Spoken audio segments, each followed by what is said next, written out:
통해서 시작하겠습니다. 이번 문항은 중복순열과 관련된 문항입니다. 자, 이제 4명의 학생이 있고 같은 종류의 연필 5자루, 그다음에 같은 종류의 공책 5권이 있을 때 남김없이 나누어주는 경우의 수를 구하는 겁니다. 이때 가조건, 학생 A가 받는 연필의 개수가 4개 이상, 그리고 공책보다 연필을 더 많이 받는 학생이 1명뿐이라고 했습니다. 자, 그래서 연필을 가장 많이 받는 학생이 자연스럽게 A가 될 테니까 A가 공책보다 연필이 더 많은 학생이라고 가정할 때와 아닐 때를 기준으로 분류를 해주면 문제를 좀 더 쉽게 접근할 수 있을 것 같습니다. 자, 그래서 첫 번째, 학생 A가 연필이 총 5개의 연필, 라는 연필이 공책보다 많은 학생이라고 가정을 했을 때, 자, 그러면은 공책이 더 많기 때문에 우리가 연필이 더 많기 때문에 공책을 중복순열로 나눠주되 학생 A가 전부 다 공책 5권을 받게 되는 경우만 빼주면 되니까 우리는 4, 2, 15에서 빼기 1을 해주면 위와 같은 첫 번째 경우의 수를 구해줄 수 있습니다. 자, 그래서 얘를 조합으로 바꿔가지고 계산을 해주면 총 55개의 경우의 수가 나오게 됩니다. 자, 그러면 두 번째로는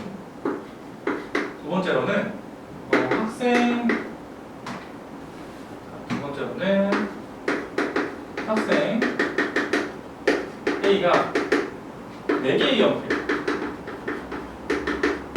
가지고 연필이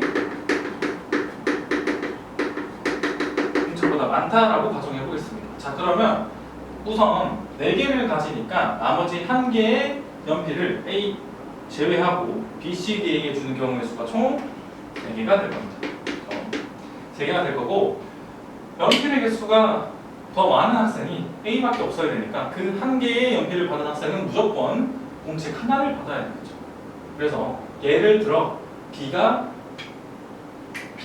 연필을 받았다고 치면, 자,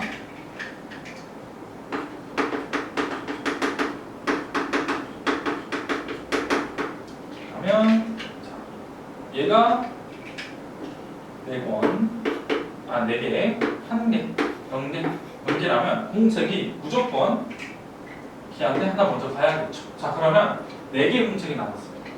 4개의 공책은 얘네들한테 중복순으로 나눠주면 될 텐데, 어떻게 들어가도 가능하기 때문에 나눠주면 될 텐데, 문제는 이 4개가 전부 A에게 갔을 때는 연필의 개수가 더 많게 되는 게 아니죠. 그러니까 같아지겠죠. 자, 그러니까 앞에서 했던 거랑 똑같이 얘를 중복순을 통해서 나눠줄 텐데, A가 전부 4개를 받는 경우를 빼주게 되면 얘는 이제 계산을 해주면 102개가 나옵니다. 계산은 생략을 했어요. 자, 그렇게 해서 두 번째 보여줄 수 있고, 자, 이번에는 5개를 가질 때는 무조건 학생 A가 연필의 개수가 더 많을 수밖에 없지만, 이번에는 학생 A가 4개의 연필을 가지고 그 다음에 연필이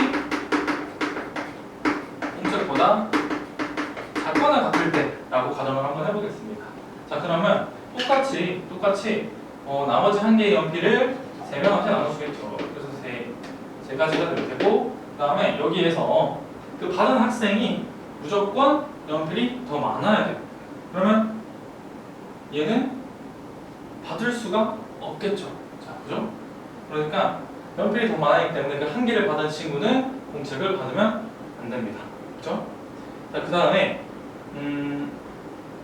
3명에게, 그 다음에 A도 또한 연필이 더 많으면 안 되죠. 그러니까 5개는 다 일단 4개를 준다고 치죠. 무조건 4개를 가져야 됩니다. 4개 이상을 가져야 되죠, 공책을. 왜냐하면 3개를 가지게 되면 연필이 공책보다 더 많으니까 5개의 공책 중에서 4권은 이미 A가 갖겠죠. 근데 연필을 하나 받은 그 친구는 공책을 가질 수 없기 때문에 그 학생을 제외한 3명에게 공책을 나눠주는 경우의 수니까 또한 3개가 돼서 총 9개가 나오게 됩니다. 경우의 수가.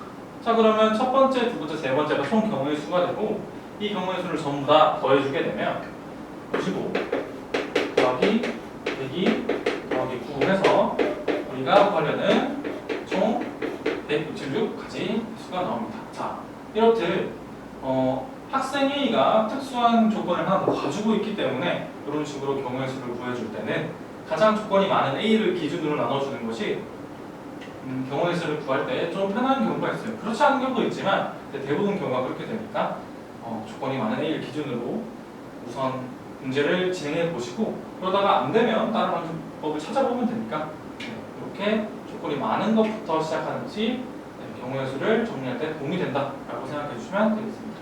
이상으로 확동해설 마치겠습니다.